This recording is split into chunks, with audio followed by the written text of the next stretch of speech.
Assalamualaikum warahmatullahi wabarakatuh. Good morning everyone. How are you today? I hope you will be better in this condition. Okay, welcome to my class. And let me to introduce myself. My name is Opi and I will teach you till the end this semester. Okay, in this chapter you will learning about the present continuous tense. So enjoy the process. Yeah, if we are talking about the present continuous tense, what is the mean of that? Okay, kalau kita bicara tentang present continuous itu apa sih sebenarnya? Nah, we use the present continuous tense to talk about actions and things that are happening now. Jadi, kita menggunakan tenses dari present continuous ini untuk menceritakan atau mengatakan sebuah tindakan ya yang sedang terjadi sekarang. Nah, jadi itu dia. Oke, kamu bisa lihat di gambar ini ya, ada four picture ya. The first picture, he is drinking. The second picture, he is reading. The third picture, he is smiling. And the last, he is singing. Nah, ini dia contoh kalimat dalam present continuous tense. Kegiatan. Oke, kalau dilihat dari gambar yang pertama, apa yang dia sedang lakukan? Sedang minum ya, jadi yang sedang dia lakukan sekarang. Lalu ada sedang membaca, ada yang sedang tersenyum, dan juga sedang bernyanyi. Dan yang paling penting diperhatikan adalah penggunaan dari to be-nya. Nah, kamu harus paham dulu subjeknya siapa saja, baru kamu bisa menentukan to be dari subjeknya. Oke, lihat gambar yang pertama.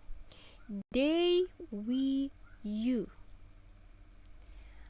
Disebut juga sebagai atau lebih dari satu orang atau juga benda. They in bahasa mereka, we in bahasa kami atau kita, and you in bahasa kamu. Nah, ketika they, we, and you, so the to be is are. Ya, jadi kalau subjeknya adalah they, we, dan you, to be-nya adalah are. Oke. Bagaimana jika she, it, he? Atau hanya satu orang ataupun satu benda ya. Jadi ini hanya untuk orang yang jumlahnya satu. She dia perempuan, he dia laki-laki, it dia benda. Nah, bagaimana dengan penggunaan nama orang? Misalnya Michael atau Jesse. Nah, jika namanya Michael, maka dia termasuk atau sama dengan he posisinya. Sedangkan jika namanya adalah Jessie, itu posisinya di subjek sama dengan she. Lalu kalau misalnya kucing, nah kucing, pensil, bunga, nah itu sama posisinya dengan it ya sebagai subjek. Apa to be yang digunakan? To be yang digunakan adalah is. Oke, sekarang kita lihat subjek selanjutnya, I. Nah, I in bahasa saya atau aku. To be-nya tersendiri ya, dia tidak bisa digabung seperti yang sebelahnya ini. I ini khusus to be-nya hanya I'm. Oke.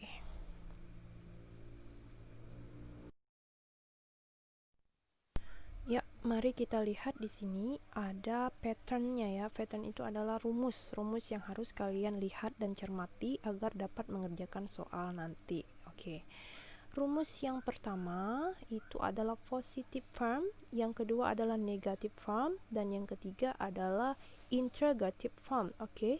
Di kalimat positif itu dilambangkan dengan tanda plus, kalimat negatif dilambangkan dengan tanda minus, dan kalimat interrogatif dilambangkan dengan tanda tanya. Oke, lihat kalimat positif.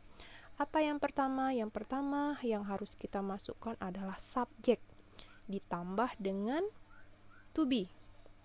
Nah, di slide sebelumnya kamu sudah lihat subjek dan pasangannya ya, to be-nya apa-apa saja. Selanjutnya adalah tambahan kata kerja yang ditambahi dengan ing.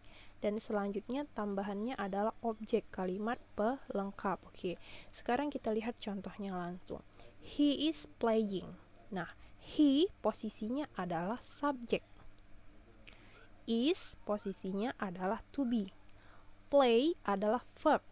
Lambangnya V di sini ditambah dengan ing menjadi playing, ya. Sedang bermain. Dia sedang bermain. Nah, jika ingin kita tambahkan dengan titik-titik di sini, maka kita bisa tambahkan begini. He is playing football. Nah, dia sedang bermain bola kaki. Itu sebagai objeknya yang titik-titik, ya. Jika kita ingin menggunakan to be I'm, maka subjeknya kita ganti menjadi I'm playing. Kalau are, they are playing. Nah, itu cukup jelas ya. Lalu kita lihat bagaimana dengan kalimat negatif. Kalimat negatif ada subjek, ada to be, ada not, dan juga verb ing, lalu tambahan objek. Di sini kita masih mempunyai contoh yang sama. Subjeknya masih sama, he is not. Nah, jadi to be-nya tadi is itu ditambahi dengan not. Ini singkatan ya, jadi isn't. He isn't playing. Dia tidak sedang bermain. Nah, kamu boleh buatnya tidak seperti ini. Tanda komanya diganti dengan o dan diberi spasi menjadi he is not playing. Kalau mau disingkat tulisannya seperti ini. He isn't playing. Oke, yang terakhir adalah kalimat interrogative. Nah, kalimat tanya ya. Lihat di sini kalimat tanya, to be-nya terletak di depan. Lalu ada subjek, lalu ada verb ing. Jika to be ini terletak di awal kalimat, maka to be memiliki arti yang berarti apakah. Maka kalimatnya menjadi is he playing? Apakah dia sedang bermain? Nah, jadi sesuaikan dengan si subjeknya baru to be-nya.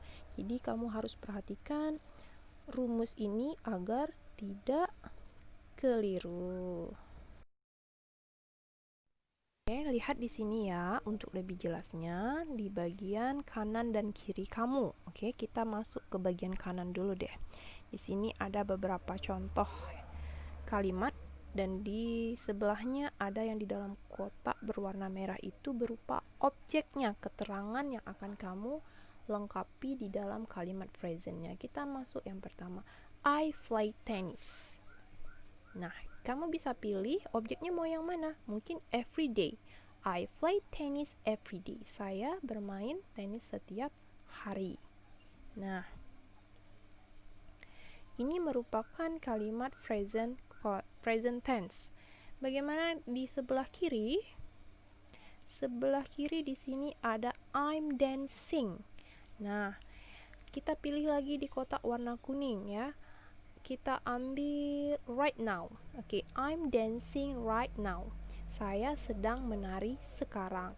Nah, jadi di sini kamu bisa lihat sendiri, ada yang kata kerjanya menggunakan ing dan ada kata kerjanya yang tidak ditambahi ing. Ini perbedaannya, oke? Nah, ini sebenarnya adalah sama-sama bentuk present, tapi perbedaannya adalah yang sebelah kiri ini disebut dengan present continuous ya, untuk menyatakan kegiatan yang sedang terjadi saat ini. Lihat di sini di kotak warna kuning ada now, itu sekarang artinya. Right now juga sekarang, at the moment juga sekarang, today juga sekarang. Nah, bagaimana dengan kotak yang sebelah kanan? Di sini ada keterangan waktunya menggunakan always, every day, on Thursday, sometimes, usually, at weekends, every week, and normally. Nah, ini keterangan waktunya yang dikerjakan pada masa ini, tapi bukan saat sekarang ya, bukan sekarang, tapi bisa dikerjakan setiap hari yang berulang-ulang. Nah, jadi kita hanya fokus ke bagian sebelah kiri, paham ya? Oke, sekarang lihat rumus ya yang ada di depan kamu di slide PowerPoint kamu. Di sini ada I ditambah dengan to be, lalu ada kata kerja diakhiri huruf ing. Kamu bisa lihat di situ ada subjeknya lengkap, are you Dewi, she, he, it. To be-nya are sama is. Nah, di sini ada kata kerjanya, verb ing-nya playing, watching, eating, drinking, listening dan writing. Oke, kita hanya akan fokus pada kotak-kotak di bawah ini. Kita mulai dengan ending with e, ya. Jika kata kerjanya diakhiri dengan huruf e, contoh nih yang paling sering muncul adalah write, ya, paling bawah ya. Write ini jika dia diakhiri dengan huruf e, maka e-nya kita hapus, langsung kita tambahkan dengan ing, maka dia berubah menjadi writing. Nah, bagaimana dengan ending with ie? Bagaimana dengan akhiran yang atau kata yang diakhiri dengan huruf i dan e seperti lie? Maka huruf e-nya kita ganti, cukup kita tambahkan n sama g saja. Bukan begitu. Huruf i-nya kita ganti dengan huruf y, ya. Huruf i-nya kita ganti dengan huruf y. ie-nya diganti dengan huruf y. Lalu ditambahi dengan ing. Nah, jadi jika diakhiri dengan huruf ie, maka ie-nya kita ganti dengan huruf y, lalu ditambahi dengan ing. Dari kata lie menjadi lying, die menjadi dying, ya. Lalu bagaimana dengan akhiran ii? Akhiran huruf akhirnya adalah e-nya double atau vowel, ya. Ya, vowelnya double, maka seperti ini. Tidak ada yang harus kita ganti, kita cukup langsung tambahkan ing-nya. Jadi freeing, seeing, going. Oke. Ini huruf vowel. Selanjutnya yang diakhiri dengan c. Nah, ini dia ya, diakhiri dengan c. Kita tambahkan k dan ing. Jadi panic menjadi panicking. Nah, c-nya tetap tambahkan king, ya. Lalu bagaimana dengan satu suku kata diakhiri dengan huruf satu vowel dan satu konsonan? Nah, mana dia yang disebut dengan vowel dan mana yang disebut dengan konsonan? Oke, sini kamu bisa lihat satu suku kata diakhiri huruf W yang terdiri dari satu vowel dan juga satu konsonan. Mana dia huruf vowelnya? Contohnya di B. B itu ada huruf vowel, huruf konsonan, E-nya adalah vowel, G-nya adalah konsonan. Oke, maka dia harus dibuat menjadi double, ya. Konsonannya kita double, baru ditambahi dengan ing-nya. Jadi kalau katanya seperti ini, maka hurufnya di double di bagian belakang, huruf konsonannya, bukan huruf vowelnya. Nah, ini hanya sebagian contoh kecil dan saya harap sudah mengerti ya di atas. Ya, kita lihat gambarnya. The cat is sleeping. Nah, the cat di sini posisinya sebagai subjek, is sebagai to be, dan sleepingnya adalah verb ing. Nah, the cat ini posisinya sama dengan subjek it. Oke, sekarang contoh dari kalimat negatifnya, ya. Di sini ada sedikit past, present, and future. Sekarang kita posisinya berada di tengah-tengah masa sekarang. Oke, contohnya seperti apa? They aren't eating pizza. They aren't eating pizza. Atau they are eating hamburger. Nah, jadi mereka tidak sedang memakan pizza, mereka sedang memakan hamburger. Nah, jadi aren't di sini kepanjangannya adalah are not. Oke. Cukup saja ya. Subjeknya ditambahi dengan to be, ditambahi not, tambah dengan kata kerja ing, dan juga objeknya.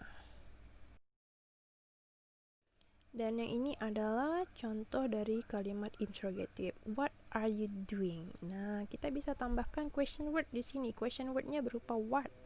To be-nya terletak di awal, lalu ada subjek dan juga ada kata kerja ditambahi dengan ing. Apa yang sedang kamu lakukan? Oke, kita sudah sampai di penghujung ya. Sekarang waktunya kamu menyimak bagaimana harusnya menjawab soal. Soalnya hanya ada 2 ya. Soal pertama, ini perintahnya adalah complete the sentences with present continuous form. Jadi kamu hanya melengkapi kalimat ini dengan rumus present continuous. Lihat nomor 1, 2, 3, 4, dan 5. Ini semuanya adalah kalimat positif. Ada subjek di awal kalimat. Jadi kalau subjek yang di awal kalimat itu otomatis adalah kalimat positif. Lalu di dalam kurung itu ada kata kerjanya. Nah, itu masih kata kerja dasar ya, basic word, basic verb ya. Kata kerja dasar, maka kamu harus rubah kata kerjanya dengan tambahan ing. Tapi sebelum itu titik-titiknya jadi diisi dengan to be, lalu kata kerjanya dirubah, hanya itu ya.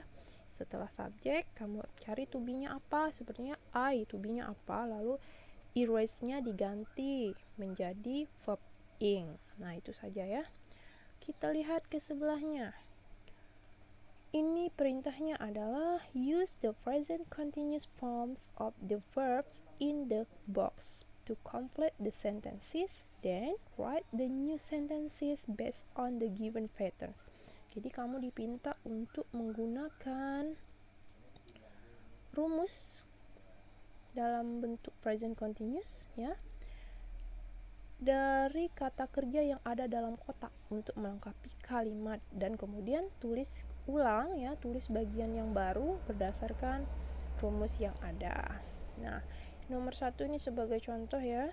Ini yang dipercetak tebal, ini sudah diambil oleh nomor 1. Roman is not cheating on the exam. Nah, jadi tugas kamu adalah untuk mengetahui artinya terlebih dahulu agar bisa menemukan kata kerja yang ada di dalam kotak. Nah, nomor 1 ini sudah selesai kalimatnya. Yang digarisi nanti kamu harus garisi seperti ini, seperti contoh. Dan nomor 1 dan selanjutnya kamu harus isi ya. Apa yang selanjutnya ini adalah kalimat interrogative. Lihat di tabelnya, di rumus di atas, kalau kalimat interrogative itu apa yang harus didahulukan. Nah, nomor 2 ini subjeknya Maria, maka to be-nya siapa dan apa kata kerjanya yang tepat. Oke.